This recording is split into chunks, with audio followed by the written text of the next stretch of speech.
Hello and bienvenue. I'm your host, Anaïs, and it's my pleasure to welcome you to Her Career, Her Coach, the podcast dedicated to empowering women to build a career they are truly passionate about.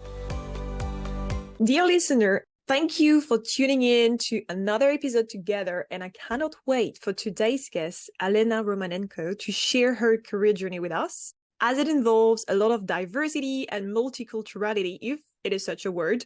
So without further ado, Alëna, welcome. Hi, Anaïs. And I will start by actually saying my name in Belarusian, which is Alёna. I know it's very confusing, but it's part of me introducing myself is that I help people pronounce my name. That is very true. And actually, we didn't do that offline. So I'm glad that you're doing this here. This will be part of the episode because actually, I've got a friend of mine, Maya. She does a podcast, which is all about making sure that people don't get their name butchered because there is a piece of culture that goes with it. And you said it yourself. You're from Belarus, right? That's correct, indeed. So tell us more about yourself. Alёna, am I getting this better? It's perfect. Thank you. Right. Perfect. So my name is Alëna Romanenko. I am originally from Belarus, and at the moment, I'm a global lead of the research team for executive talent acquisition at Visa. But there is a bit of a journey that got me here, so maybe I'll tell you a little bit more about that. I am an executive search professional, and I know, Anaïs, that you, for a fact, that you have had executive search professionals on the podcast before, but maybe it makes sense to kind of elaborate a little bit for the listeners. Executive search is a specialized type of recruitment that focuses on, finding, engaging, and attracting highly skilled senior management talent to organizations. And typically those are strategically important senior leadership roles. And so that's a super exciting place. And, I know that people are probably not born kind of dreaming about becoming exec search professionals. So the journey that took me there kind of stems in psychology. So I'm a psychology graduate. And, I started my studies in Belarus and then kind of mid-degree moved them to Austria, to the University of Vienna, where I specialized in social and business psychology. Kind of upon graduating, I wrote my thesis on diversity in organizations, which was fascinating. And then kind of upon graduating, worked a little bit in Austria in various research jobs and moved to the Netherlands, where I continued my studies. And this is where my executive search journey started. And I was probably one of the few people who kind of didn't just fall into it, but made a conscious choice to go into it. I was aware of it because of my studies, as you can imagine, sort of, business and social psychology.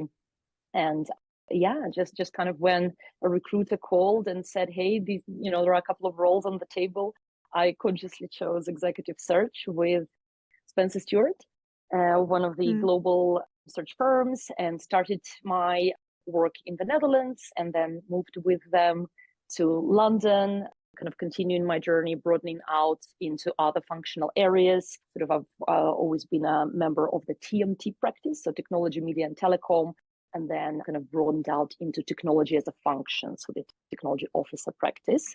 And that's where Visa appeared on my horizon and kind of offered me an opportunity that I just couldn't resist, although it was a bit of a risky move, it seemed at the time. And it was probably one of the challenges that we'll talk about in the future. But never looked back. It's been 5 years now, and it's a blast so far. So I'll pause here. You might have some questions for that sort of high level, my journey up till today. What a journey. I feel like you got us. I mean, I'm saying us, hopefully some listeners have the same feeling as me listening to this, that you just got us to travel a little bit in the past, a little bit through some of the education journey as well as the professional journey that led you here and across a couple of countries. So very exciting, very interesting. The one question I do have for you, because I love what you said around the fact that executive search was a conscious decision for you. What is it that you love the most about what you do? I think it's just an opportunity to feed my curiosity, and it's diversity in all kinds of senses that you can imagine. It's diversity of an intellectual challenge, it's diversity of type of people you talk to, it's diversity of industries these people come from, it's diversity of perspectives they share with you. And it's a diversity of challenges from the talent perspective that you're trying to solve, obviously, serving your clients who are, well, in my case, after I've gone in-house, are hiring managers, the leaders at Visa, or, kind of in my past life, those are clients, the various companies, obviously, that engage you to solve their talent problems. Very interesting. I mean, without necessarily knowing, I introduced the beginning of this conversation saying we'll dive into the multicultural side of things and the diversity side of things. So there we go. Here we are. Amazing. And I know we're going to dive a little bit more into your career journey, but the one question I have, because you've mentioned a couple of countries that you've lived through and in so far, what made you come to London? What made you leave the Netherlands, or what made you come to London? Whatever side of the question you want to pick up. Right. And I think there isn't kind of an very simple answer to that, right? Because I really see my career, but also probably any career, as a journey. And sometimes it's beautiful that we kind of don't know exactly where it's going to take us. And it's part of the experience that we obviously make intentional and conscious decisions. But the surprise, right, is kind of like we travel in order not to arrive, It's like the surprise is like, where are you going to go? It's where you allow your journey to take you, right? Yeah. So for me, it has not been sort of, oh my God, I want to work in London, right? I just followed my interests, my passions, and, people who helped me navigate and guide my career as well. Because, if I specifically sort of, you quite specifically asked about London, there was actually quite an interesting, it was an internal opportunity, as I briefly mentioned, but kind of it came out of just putting it out there into the universe. I was having a conversation with my wonderful colleague at Spencer Stuart, and just kind of sharing, how I would like to grow my career, what I'm passionate about, what roles, I was working on at the time that were particularly amazing. And it just happened so that he said, hey, I'm actually aware that, in a couple of months, there is a planned opening. Someone was going on a maternity leave. And he said, you anyway actually have to travel to London because of work, right? It's a very big market for executive search. And I've always been kind of this EMEA Practice Associate, right? So I've always been working on international global assignments. So a lot of work was just naturally, although I was at the time based in Amsterdam, was naturally here. But just kind of putting it out there and saying, hey, like, this is my interest, just kind of, he connected the dots and gave me a heads up about this opportunity, for which I I wouldn't have raised my hand, or I might have even not be aware of it, to be honest, had he not brought it up. So it's just kind of like that networking lesson there. And also a lesson that, just share, put it out there into the universe, and people will help, sometimes in ways that you can't predict.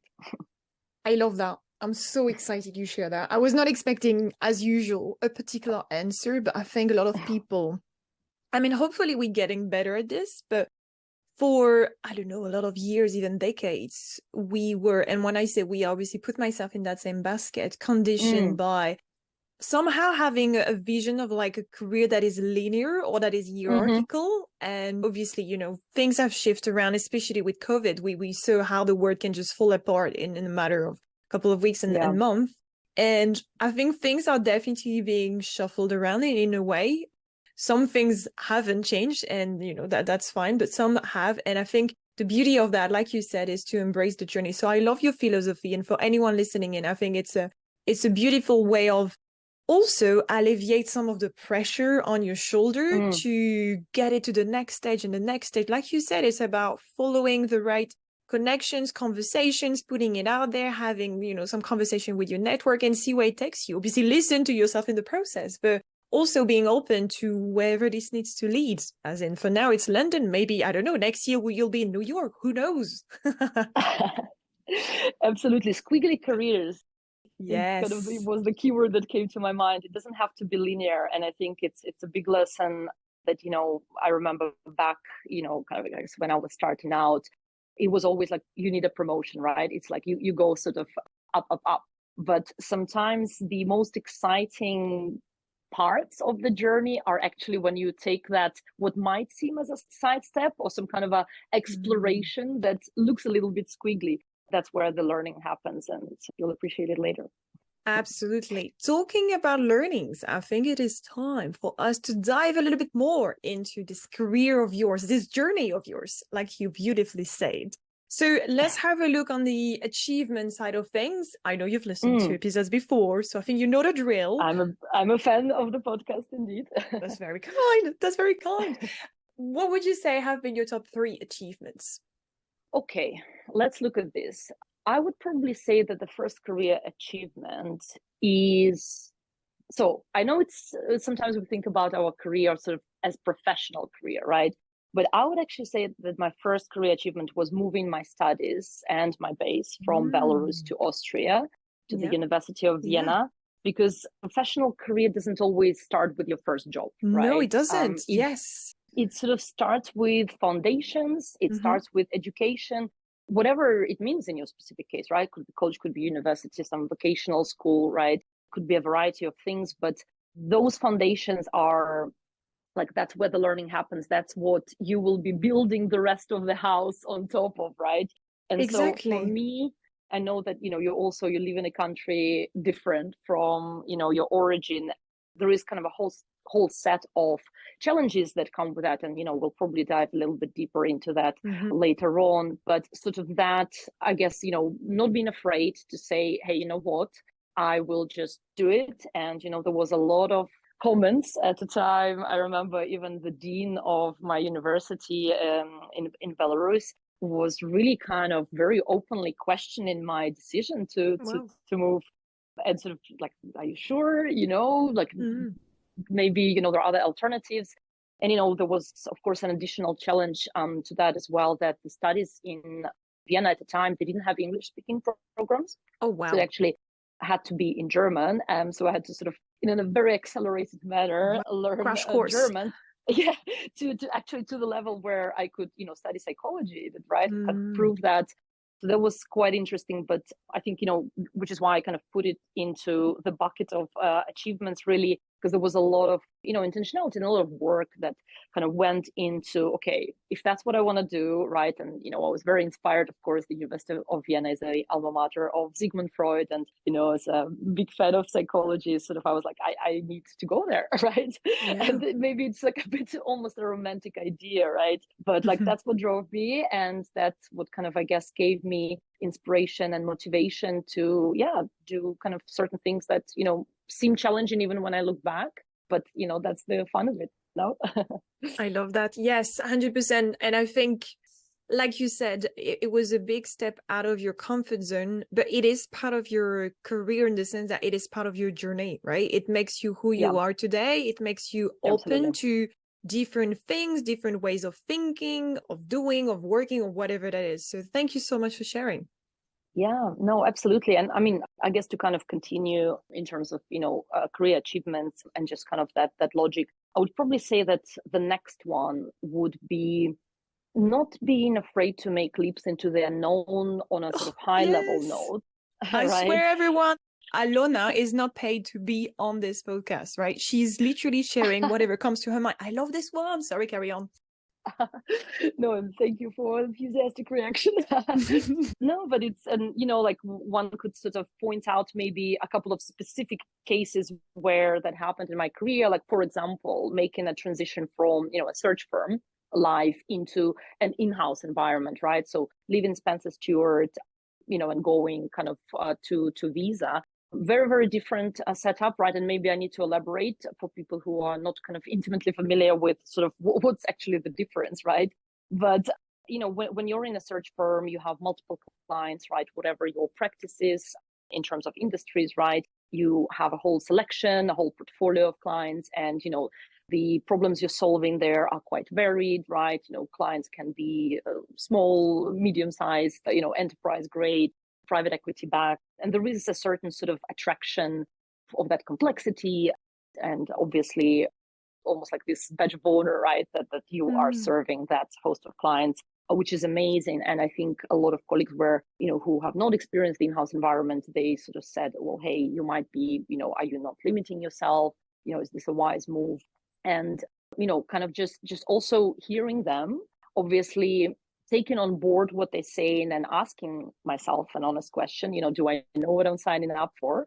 And by the way, I did not, but in the best possible of ways, because, you know, it was also quite interesting. I chose Visa because they were kind of at that intersection of, you know, technology and payments, and just kind of, you know, it's one of the most recognized brands in the world, and sort of it really makes a positive impact in people's lives. And so that's kind of all I knew back then. And of course, you know, you never know until you're in it. And, you know, there is so much, you know, diversity and complexity in the business, and, you know, also in the organization itself, that I absolutely, if anything, I feel that I've broadened out definitely my horizons by going in, and definitely kind of, but it was important to hear those questions that were being asked so that, you know, I make an informed decision, right? It was still, you know, a leap into the unknown for sure. Wow, that's exciting. How did you feel back then? As in, you knew it was a leap in the unknown. So how did you feel taking that leap? Well, I think it's a mixture, right, of emotions and feelings. It was kind of definitely being super excited, and, you know, having that anticipation of it's a new chapter in my professional career. Like, what is it going to be? How do I write it? You know, who will I write it with? And also just being, you know, kind of asking yourself all these questions, you know, kind of to the point that is very often brought up in a lot of your episodes, right? Like that imposter syndrome, you know, like, can I do it? You know, like, did I sign up for something that, you know, maybe, you know, will I be successful, right? And kind of just like all of that at once was probably quite overwhelming. But it was interesting, right? I remember in my goodbye letter to my colleagues at Spencer Stuart, it was kind of, I spent pretty much 5 years with the company, right? And it really felt like family. It was also my kind of, it wasn't my first job ever, right? But it was my first big job. And so it felt like I got a degree in something, right? Because 5 years is kind of a master's degree in, 100%. well, in this case, executive search. So it felt like graduating kind of, you know, into the big unknown world that, well, now I know is Visa. And I probably would have gotten another degree because it's been actually almost to the day 5 years now. Wow, happy anniversary in advance then. Indeed, it will be in October, yes. Love that. Any final achievements that you want to share with us? Yeah, I think it kind of builds on obviously everything that we discussed before. And I think, you know, an achievement is finding your own voice and a purpose while pursuing a career, right? I kind of, I guess, touched upon it a little bit when I said, like, you know, you kind of sign up, you do your research, you do your due diligence, right? You're like, you know, okay, I'm joining a company, whatever it might be, right? I like it for, you know, these 3 reasons or 5 reasons. But there is also kind of, you know, there is a lot of unknowns, and it's like, how will I contribute, right? How will I meaningfully contribute? And, you know, what are my reasons for doing this? And I think, you know, for me, it was also, I was probably incredibly lucky just to also be in a company that has so much to show, to give, and to teach, well, anyone. Because, you know, like, I remember my first hire at Visa was the head of social impact in our EMEA region. And it was such a new space for me. I've never worked, you know, in the world of foundations and, you know, kind of inclusive impact and sustainability. And it was, well, definitely an exploration, but also I kind of saw that you can do business and have a higher purpose, right? Because I've always been fascinated with people who start NGOs and, you know, make an impact like on the ground. I will admit I had a bit of a maybe identity or purpose and meaning crisis, sort of like, am I doing enough? What am I doing, you know, to kind of contribute? And I think it was just kind of a little bit of a beautiful accident for myself where I was like, hey, you're an executive search professional. You're not sort of, you know, saving lives, but, you know, it is enough. And you are making an impact in your own way, you know, by making sure that diversity is top of mind, that, you know, quality of talent is top of mind, that, you know, that the right people are in the right places that will kind of help others to grow and learn. And that's kind of a big thing. That is enough, you know. That is a big thing. And sort of finding that purpose, you know, while pursuing a career, I was just kind of, again, a beautiful accident, but I also don't think it's an accident because pretty much everything I've done before in my life kind of led up to that. discovery, so Yeah. maybe it wasn't as accidental as it sort of initially seemed. Absolutely. To be honest, I'm so glad you shared that. It does resonate with me for so many reasons. First of all, I Mm. love talking about the big P, the purpose, but also I feel like even personally, I'm almost similar to you in the sense that, making sure Mm. that the right people are in the right places. This is such a big thing, right? Because I think it tends to be overlooked, and I don't think we've got enough data, but I know for a fact that a lot of people who are potentially thinking they're in the right place, actually it's Mm. taking them years to realize that they are not in the right Yeah. space. And even for the company, like, it's a win-win for everyone, right? It's the Yeah. way I see it is that, and I would love to have your thoughts on it, but a career is a relationship, which means it does have Mm-hmm. two parts involved. So it's very much for the person to make sure that they're in the right company, in the sense that the role is helping them to make an impact or grow or whatever it is their objective Yeah. is, and obviously aligns with also their personal objectives, but also for the companies, making sure that they've got the right people in the right spaces, so they are also, as a company, be able to make an impact, a difference, and go where they need to go. Career is a relationship. I just wanted to sort of point it out, Yeah. as I'm writing it down as we speak. It's beautiful. Love it. Yeah, exactly. And sometimes, like any relationship, whether friendship or romantic or whatever that is, we sometimes end up in a toxic relationship, which might not have been in the beginning. And it's important to make sure that we take a step back, reflect on that. We're like, okay, how can I make it work, whether within this relationship or just go someplace else? And obviously you, with the work that you do, you making sure that the people in the relationship, if I continue my analogy, are actually set on a healthy basis, which is amazing. Absolutely. Yeah. And there is definitely kind of an art and a science to it, right? Mm.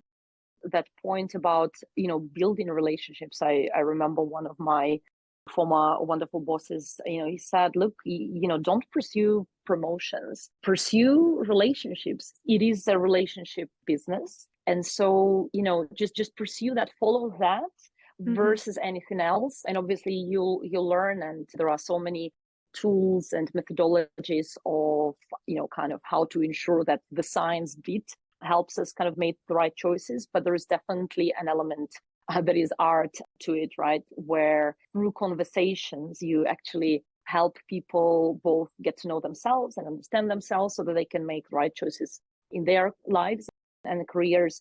But also, to your point, there is kind of, I guess, the other side of this relationship is, is the company, and I guess an executive search professional who is kind of, helping the company make those choices. But, you're kind of like helping ensure that it's done in a very equitable and in a very honest way as possible. I love that. And I think, for the benefit of anyone listening to this and potentially thinking that you are a recruiter, I think it is important to mention that you are not. Something that you're doing is very much different.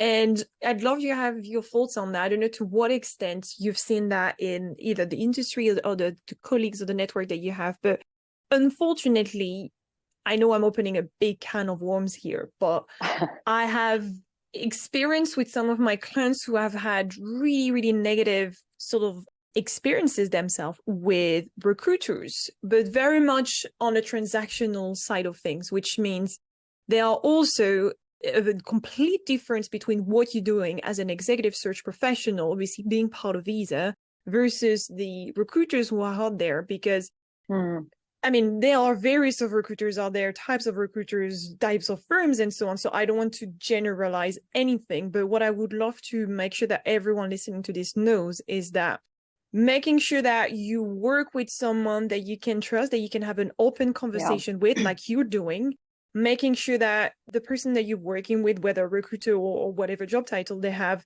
is not pushing you down a path that you're unsure about, that it goes too quick for you, is a super important thing. And if this is someone like that you have on the other end, then make sure that you push back, as in you take the time to acknowledge whether or not this is the right fit for you. Because I love what you said around making sure that you have those conversations with them to see how this fits with their life and so on. This is so important. Absolutely. And there is a lot of listening in this, because I kind of, really triggered me as well when you said sort of that transactional approach that is, absolutely the opposite of the philosophy that, exactly. For example, our team is really, well, building and living, because, it's a relationship building. there shouldn't be anything that is transactional about it, right? There is a lot of listening. And, to your point, if you're making choices, who are you actually going to take advice from? Who has your best interest in mind? Does this person Yes. understand, right? Because it's funny, we're building the team, right? And I had kind of one of the younger team members come over and say, hey, I just heard you have conversation with a candidate, but you asked a couple of questions and then for half an hour you were just like listening and just only following up. She's like, why is that? And I said, look, you need to understand the context. You are not in a position to give advice if you don't understand what the person is actually ultimately pursuing, what are their motivations, and of course, what are sort of their capabilities and so on. But there is almost more listening than selling, right? Because sometimes you need to sell the job, right? So there is almost like this friendship that you're building, right? Definitely a relationship, but a friendship, like you would advise your friend, you would have their best interest in mind. And it's very, very important. And just like in any relationship, I would always say, do you trust that person? That's very important, because otherwise, don't take advice from someone you do not trust, right? Or where you feel that, they have an ulterior motive, or, that it is a transaction for them, versus actually kind of a mindful get to know in order to make the best decision for both sides. There we go. Great advice. So on that, hopefully anyone listening to this who's got a recruiter reaching out to them, hunting on LinkedIn, who's like, can you send me your CV today? I need that to send it to a client. I can't tell you anything. It's confidential, but I'll come back to you. And then they don't hear anything for like weeks, if not months, even though they're stressed out about sending their CV. This is great advice from Alёna. On that note, let's have a look at it on the other side. You obviously gave us a couple of hints about potentially what might come up, but I'll ask the question from the get-go. What would you say have been your career challenges? And we'll probably revisit a couple of topics, right? Yes. That we touched upon, but I think, it's probably worth it. I probably would say that the first one, and it's kind of, it's a blessing and a curse now, cross-cultural differences, right? And kind of like what consequences it has, for your life, for your career. It's probably a red line throughout any expert's life, right? But for myself, I remember, I started traveling as kind of young volunteer, like I was 15 years old, and also being Belarusian. One of the things that people maybe don't know, it's kind of one of those passports where you need a visa to go anywhere, right? And so as, someone who doesn't have a job, right, who, maybe also doesn't have the finances to kind of just finance your trips anywhere, kind of volunteering was actually kind of a beautiful way to travel, because they would help you with visas and, kind of give you, I guess, a bit of a purpose and a bit of a thing to do once you get there. And it kind of ranges from maybe repainting a house, right, or a school, to working with, children with disabilities, right? It's really kind of a whole variety of things. And I remember it was so beautiful and so wonderful, but I remember being, just misunderstood a lot and misunderstanding others, and just kind of like learning things the hard way, because I guess I wasn't aware that, different cultures is like, okay, I speak English, right? So I guess, people understand me, right? They understand the what, but sometimes the how is kind of a bit unpredictable, right? And it kind of goes both ways. I think, I've learned also, that I'm sometimes a bit direct, right? And I come from a culture, I was born in the Soviet Union, right? So sort of a certain, the environment you grow up in, you're a product of your environment, right? And it's, of course, your surroundings, but, there is this kind of broad cultural context, and certain things, just the way you deal with challenges is really different across, pretty much every country, every culture that you can take. And, sometimes it's beautiful because it's sort of this tapestry of diversity, right? That kind of, makes us all human, but we're all different. But at the same time, it's kind of highway to a lot of misunderstandings and potential conflict, right? So I think that is, and, it started kind of with those volunteering experiences.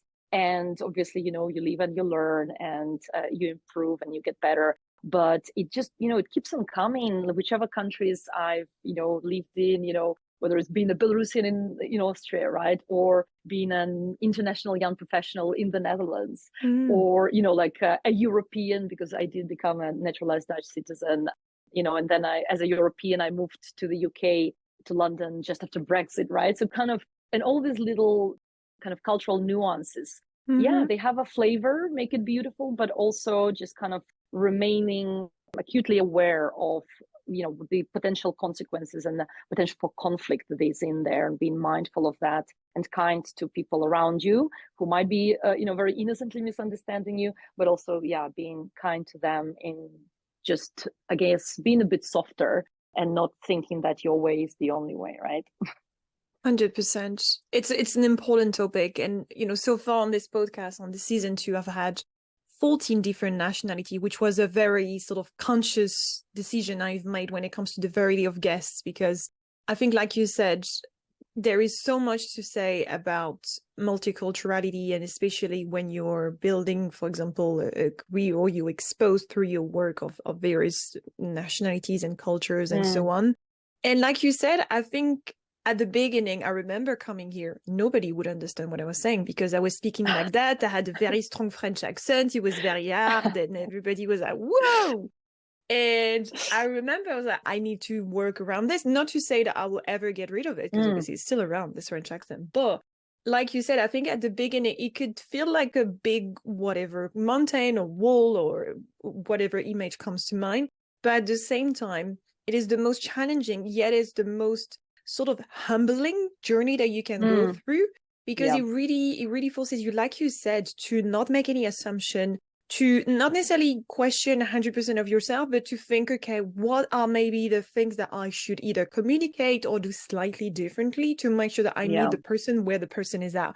Like, through the culture, it's opening sort of the relationship side of things and the personality side of it. Like, it's bigger than just the culture. Obviously, it's the whole identity, person as it is. isn't it? Exactly. Thank you very much. Great word. Yes.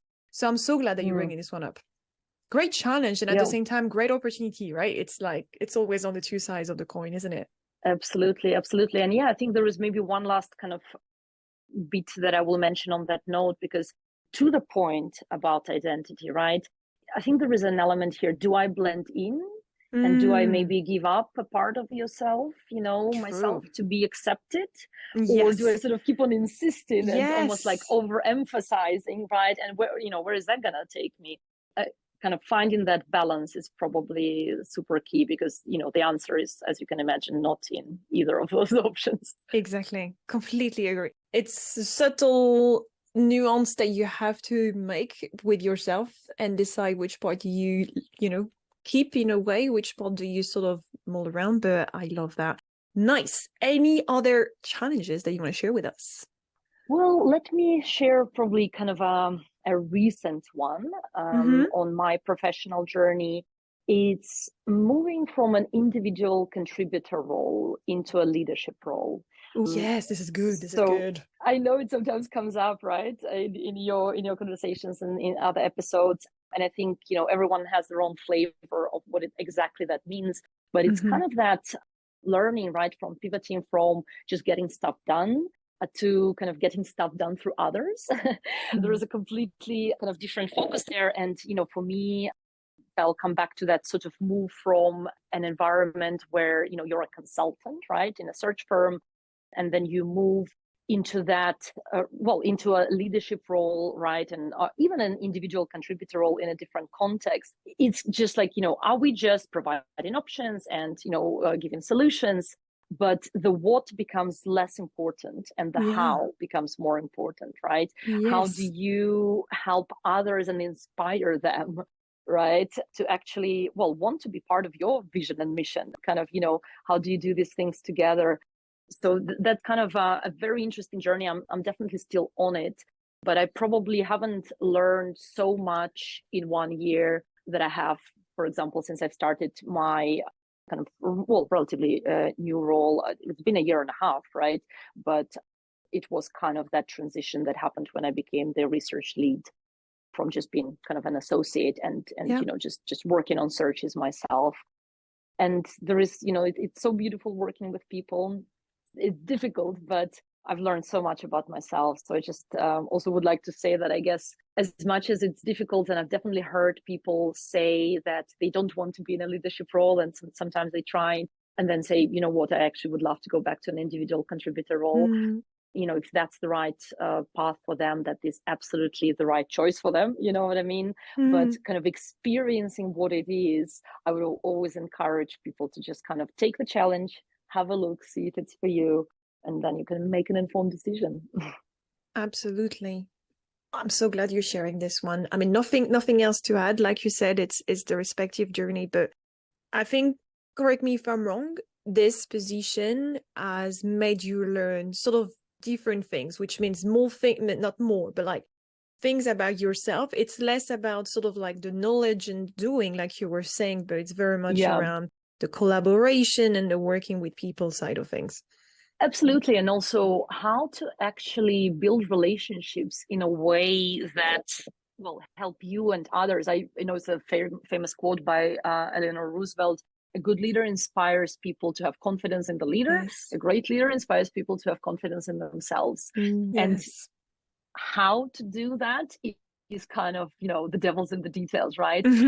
Because it's interesting, especially working with, you know, people at different points in their journey, and kind of like meeting them where they are versus pointing out to them where they're not was, for example, an interesting insight that sounds, I guess, maybe easy when you say it. It's like, of course, but to really kind of feel it and understand it and see also what it means for people on the other side. Yeah, that was definitely a very big learning for me, well, this past year. Amazing. So I know you've listened to the podcast before. Essentially, this is the part where I'll just open the question and say, Alёna, anything that you've learned through your work, through your personal, professional journey that you'd like to share for our listeners who are looking to make the most out of their careers? Absolutely. Well, I have probably 3 things to share. So number 1 is don't try to solve everything alone. Ooh, yes. Share your challenges, you know, ask for help. Don't be afraid. There's really no shame in that. And I think I've heard, and I probably will paraphrase this, but Jamie Dimon, JP Morgan CEO, once said something like, if you have a problem and tell me, that becomes my problem. If you have a problem and don't tell me, it's your problem. And it's so simple, but it actually has a lot of power. Just think about who is in your support network, who's your trusted colleague, maybe a friend, is maybe a family member, is it maybe a coach, a professional coach, but that sort of element of you're not alone. And whatever there is, again, no right or wrong here, it's what works for you. But knowing that you're not alone and that it's okay to share that burden with someone you trust, and, you know, find that person is probably a very big thing. Because, you know, I do come, for example, just kind of, I guess my own experience, I do come from a very stoic culture, you know, it's kind of quite a competitive culture as well. And, you know, it's almost like you got to know all the answers, right? That was when I was growing up, like, you know, you want to be the smartest person in the room and you got to have all the answers. And as you progress in your career, it becomes kind of impossible also to know all the answers, right? And, you know, the more actually complex environment you operate in, you know, the more complex your role is, you will not have all the answers. And it's okay. But there is, I think, a moment, especially when you make that transition, right, into sort of like you're an individual contributor and you know all the answers, right?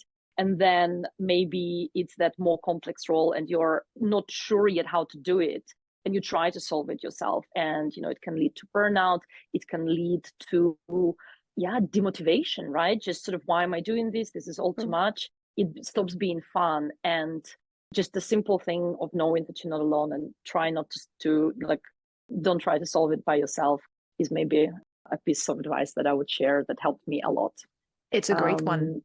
Okay, so number 2 would be probably definitely related to this one, but it kind of stands on its own, and it's embracing your own uniqueness.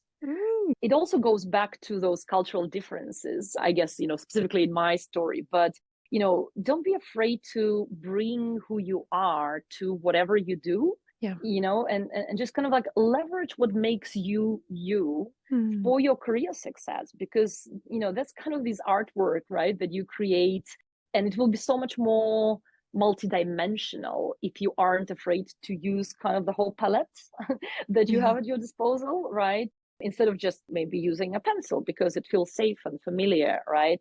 Yeah, it just, I think that a lot of things that come out of that, kind of being curious and just kind of following your passions. And I know that a lot of guests on your podcast also have very eclectic interests, right? And it's some of them are worried, and like I put myself in that category as well, right? I've always been fascinated, like by music and photography and literature, and kind of I definitely wondered, am I just spreading myself too thin? Am I just doing too many things and not focusing enough on actually becoming the best I can be in that specialized sort of field that I'm in? But it's interesting because my kind of observations about, not just my career, but like where the world is going, right? It's increasingly becoming more complex, and it's like an ecosystem play rather than sort of a niche function, right? And so it's almost like being that Renaissance woman, versus kind of a very niche specialist is actually not a bad thing, right? So kind of embrace your own uniqueness is probably my tip number 2.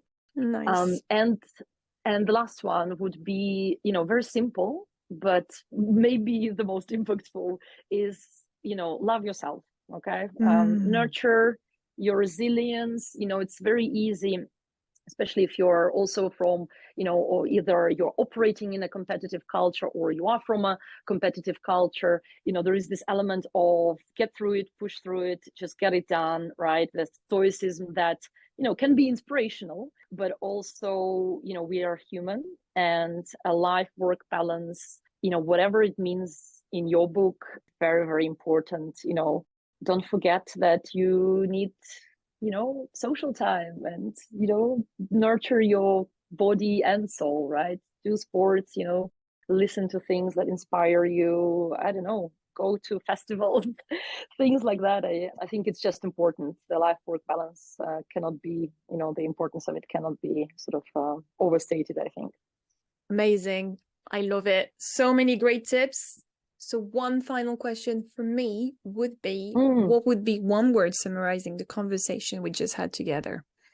I will probably go back to the second tip that contains it, uniqueness. Oh, and amazing. Yeah, whatever that means to you, but it's about embracing yourself. It's about trusting yourself and your own uniqueness. So if we're just to have one word to summarize, that's the one. Well, Alёna, thank you for bringing your unique self today with us. It was a pleasure to have you. Wonderful. Thank you so much for the invitation. It's an honor. Anais, cheers. If you've enjoyed this episode, don't forget to subscribe and share it with anyone you believe would benefit from hearing it. Because as you know, life is too short to feel unfulfilled at work.